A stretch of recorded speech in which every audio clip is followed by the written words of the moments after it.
what's on my iPhone / some unique apps. So I haven't done one of these for a couple of years now. Wanted to share some of my favorite apps that I use day to day and some unique apps that hopefully maybe you haven't come across yourself. By the way, if you're interested in this wallpaper pack, I will leave a link to it down in the description below. We have a ton of different wallpaper packs, so make sure to check them out. So first up is an app that's actually one of my own. I've partnered with the developer to make it. He's primarily the one that's doing all the work, to be honest. It's kind of just using my presets and stuff. It's called Lynx Camera. And yeah, this is just a camera app that has a lot of my presets. It also has my iPhone Creator Kit in it, teaching you how to take better pictures and stuff.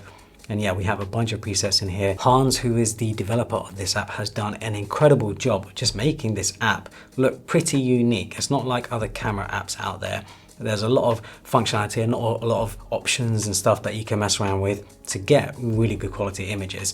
The idea is that we've taken the basic Apple camera app and added a bunch of features and functionality to make it easier to use some of my presets. And you can easily try the filters, like you can swipe through them very, very quickly just to see what they look like. The app isn't perfect. I feel like no app is ever really finished, but we have over 300,000 people that have downloaded this app, which just blows my mind. So yeah, check it out if you want to apply sort of presets and stuff to your pro raw images. Next up is another camera related app called Kino. So Kino is essentially a video recording app, and you have Blackmagic, you have the Final Cut Pro app, apps like that. But the reason I use Kino specifically is because of the codecs. So when I tap here, I can choose a custom codec and I can choose how I want my video to be recorded, sort of the size and everything. So I can choose, of course, the resolution, 4K. I can choose the frame rate, 60 frames per second, but you do also have access to 120 frames per second and some others. And then I want to choose log. I want to be able to shoot in log, and this lets me do that. But not only that, it lets me choose the codec. So ProRes takes up so much storage on your phone, but you can use HEVC, which takes up significantly less storage compared to ProRes. So I can record a lot more video, a lot more Apple log video on my iPhone using this app. They do have some built-in filters. So they have some built-in filters here that you can sort of play around with to get the footage and apply and then sort of export them. But what I end up doing is shooting log footage with this app and then exporting it to my Mac and applying the grade there so that I can have a bit more control. Because the filters in here are sort of a one and done. You can't adjust them or anything. But with log footage, the whole point of shooting log footage is so that you can adjust it. A great app if you're looking to record high quality Apple log footage without having to take up tons of storage on your phone. Next up is Arc Search. So this is my web browser of choice. Most people probably know Safari and stuff, but Arc is what I use on my iPhone. The reason why I like it is because it takes up barely any room on the phone. Like you have the whole sort of space to play with. You have so much UI so that you can see the website. You have obviously the tab bar at the bottom, but that's simply it. You can obviously see your tabs very easily, but what I also really like about it is their sort of AI search functionality that they have. So if I want to search something like what camera does, oh here we go, what camera does Ollie use to record his videos? And then I can choose browse for me and it will give me AI results. And it does it so well. It's actually really, really good at it. So you can see it's come up with, it's sort of used the information that I can find online, and it's found that my main camera is the Sony FX3, which is correct because that's what I'm using to record this video. My B cam is the Sony a7 IV, my travel camera is the Sony a7C Mark II, and the lenses I use, the mic I use, all that sort of stuff. So now I don't have to trawl through the internet to find all this information. Arc can just find it for me. That's really the main feature that I love using Arc for. The sort of web browsing experience is just similar to Safari, but of course I feel like you just get more UI to see the website. Next up we have Flighty.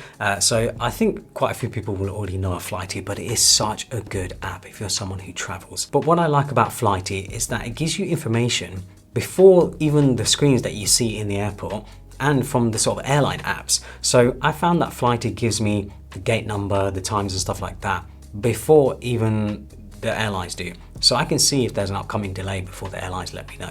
So that's what makes this app really powerful. I'm not actually showing my flights and what's going on in the app because I have some upcoming flights and I don't want people to know exactly where I'm going and when. And it looks like something that Apple would design. Like the level of design, the UI design, the icons, the user experience of this app is next level. For someone who flies a lot, I would highly recommend checking out Flighty. Next up is Spotify. So most people are already aware of what Spotify is, but I'm asked all the time, which one do you use? Apple Music, Spotify, and why do you prefer Spotify? So yeah, Spotify is my main choice.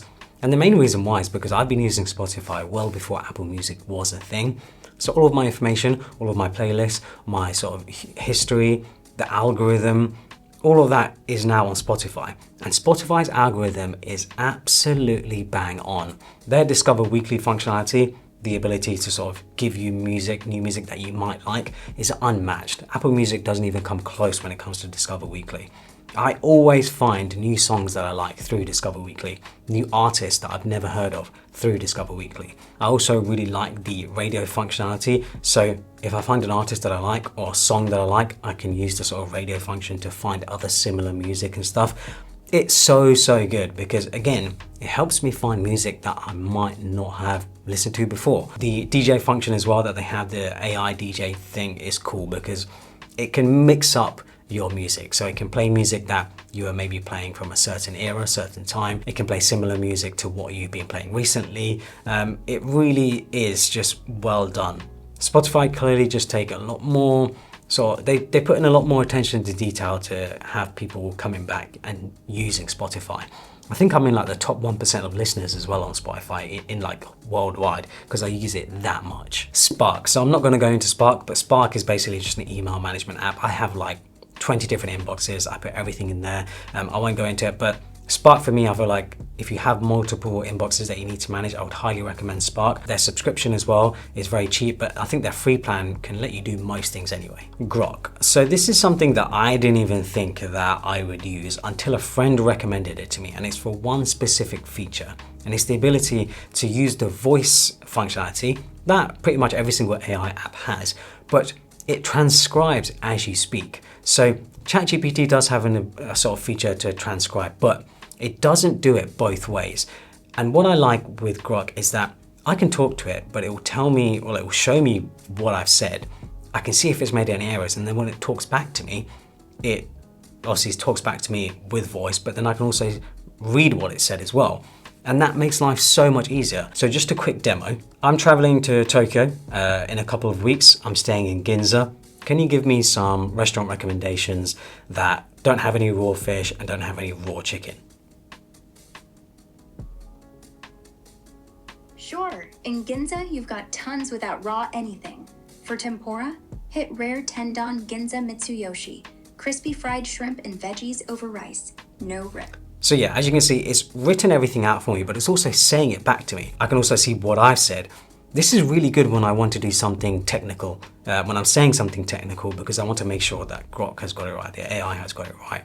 This can also be very useful if I'm just driving. I'm driving along and I want to figure something out and I can't look at my phone, I can't type. I can use the AI tool as well, the Grock's AI functionality, the voice functionality to get answers. I don't think there is any other AI app out there that can do this right now, where I can do voice and text at the same time. It's a pretty unique use case and feature, but it's the main reason why I use Grock on my phone. And it's funny because on my computer, I still use ChatGPT. So yeah, I think if you need it for something like this, Grock is actually surprisingly good. Pool Suite FM. So this is a pretty cool sort of retro nostalgia sort of app where they basically play old music and have old sort of graphics and videos and stuff. Yeah, it's like proper retro basically. They have like the player, they have the mixtape, they have the radio and stuff. And it's just a cool app. If you're looking to have some music on in the background or whatever, it's like a radio. You don't get to really choose. You can skip and stuff, but the idea is that you sort of just let it choose for you. I really like this. It's pretty cool. It's a unique app that has been around actually for a little while now, but I don't think many people know it even exists. My mind. So this is an app that I would highly recommend to anyone who likes to save stuff that they come across on the internet, whether it be images, links, text, whatever it might be. I use it to save inspiration and sort of tweets and stuff that I might come across. You can see I have a bunch of images here, just inspiration and stuff that I saved. But what makes my mind quite powerful is the search functionality. Instead of having to organize all your files and stuff into different folders and categories, which you can if you like to do, you can search for things like, if I just search watch, it will automatically find me all the images that look like they might have a watch in them. Like the AI search functionality in this is awesome. It's a pretty awesome app for anyone who's just looking to save anything that they might come across on the internet. And then finally is Mango. So this is just simply a clothing app. So one of the most common questions I get in my videos when it's not tech related is where do I get my clothes from? Where do I get my t-shirts from? Primarily they're from Mango right now. Mango just seems to be the place for me right now to find nice, simple, minimalist t-shirts that look clean and somewhat premium. They don't have the premium price tag, thankfully, but they're not also like super cheap. I'd say they're sort of in the middle ground when it comes to sort of tees and stuff. I also shop at places like Zara, H&M, Massimo as well. Those are the sorts of places where I get these sorts of tops from. But what I always do is that I like to go in store and put the t-shirts on, try them on to make sure that they actually fit, because a size for one t-shirt might not be exactly the same for another. So I want to make sure that they fit right, especially around the arms, especially around the neck. I don't like collars that are sort of too wide. I want to make sure that the arms, the sleeves are sort of not super tight, but tight enough where they're just not super baggy. But again, it actually depends on the style. Sometimes I like to go for the baggy style as well. So yeah, hopefully that answers the question for a lot of people asking, where do I get my t-shirts from? I will of course leave links to everything down in the description below. Please leave in the comments, please. I want to see you guys in the comments. Leave suggestions of apps that you think I should check out, that you think others should check out. I'm always looking for other apps to try. Doesn't matter what type of apps they are. Please leave them in the comments below. Hopefully you guys enjoyed it. Follow me on Instagram and Twitter and subscribe for more.